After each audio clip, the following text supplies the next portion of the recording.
Hello everyone, welcome back to my channel. So today's recipe is rasmalai. ಮೊನ್ನೆ ನಾನು ಇನ್ಸ್ಟಾದಲ್ಲಿ story ಹಾಕಿದ್ದೆ, so ಅದಕ್ಕೆ ಎಲ್ಲರೂ ರಸ್ಮಲೈ ಅಂತ ಓಟ್ ಮಾಡಿದ್ದೀರ. ಸೊ ಮನೆಯಲ್ಲೇ ಕ್ವಿಕ್ಕಾಗಿ ಹೇಗೆ ಮಾಡೋದು ಅಂತ ಹೇಳ್ಕೊಡ್ತೀನಿ. Let's get started. ಇಲ್ಲಿ ಒಂದು ಪಾತ್ರೆಗೆ ಹಾಲು ಹಾಕ್ಕೊತಾ ಇದ್ದೀನಿ. ಶೇಕ್ ಆಗಿದೆ.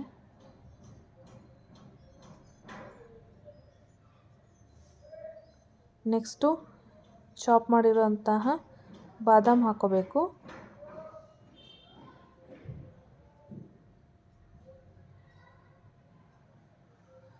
ನೆಕ್ಸ್ಟು ಇಲ್ಲಿ ಕೇಸರ್ ಆ್ಯಡ್ ಮಾಡ್ಕೊತಾ ಇದ್ದೀನಿ.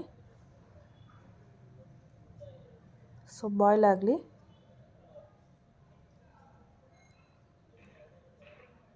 ನೆಕ್ಸ್ಟು ನಾನಿಲ್ಲಿ ಶುಗರ್ ಆ್ಯಡ್ ಮಾಡ್ಕೊತಾ ಇದ್ದೀನಿ.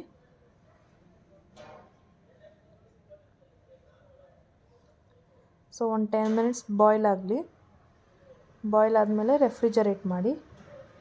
ನೆಕ್ಸ್ಟ್ ಇಲ್ಲಿ ಒಂದು ಪಾತ್ರೆಗೆ ಹಾಲು ಹಾಕ್ಕೊತಾ ಇದ್ದೀನಿ.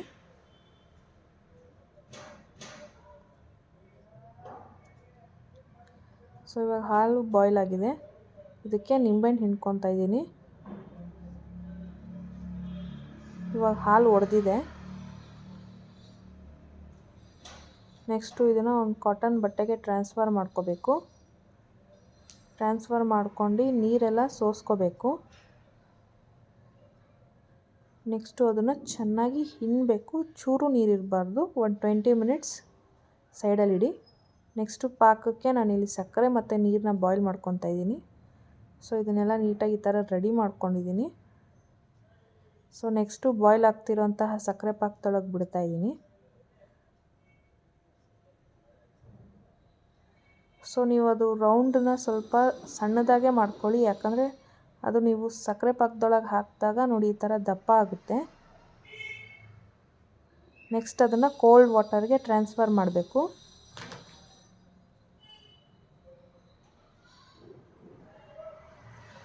ಸೊ ನಿಮ್ಮ ರಸ್ಮಲೈ ಮುಳುಗ್ತಾ ಇದೆ ಅಂತಂದರೆ ನಿಮ್ಮ ರಸ್ಮಲೈ ಪರ್ಫೆಕ್ಟಾಗಿ ಆಗಿದೆ ಅಂತ. ಸೊ ಇವಾಗ ನೀರನ್ನೆಲ್ಲ ಸ್ಕ್ವೀಸ್ ಮಾಡ್ಕೋಬೇಕು ನೋಡಿ. ಸೊ ರೆಡಿಯಾಗಿರೋಂತಹ ಮಲೈಗೆ ಟ್ರಾನ್ಸ್ಫರ್ ಮಾಡೋಣ.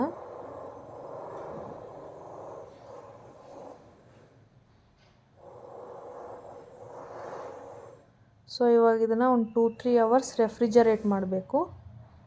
ಈ ರೆಸಿಪಿ ಇಷ್ಟ ಆಗಿದರೆ ನನ್ನ ಚಾನಲ್ನ ಲೈಕ್ ಮಾಡಿ, ಶೇರ್ ಮಾಡಿ, ಕಮೆಂಟ್ ಮಾಡಿ ಹಾಗೂ ಸಬ್ಸ್ಕ್ರೈಬ್ ಮಾಡಿ ಅಂತ ಹೇಳ್ತಾ ನೆಕ್ಸ್ಟ್ ವಿಡಿಯೋದಲ್ಲಿ ಸಿಗ್ತೀನಿ. Thank you.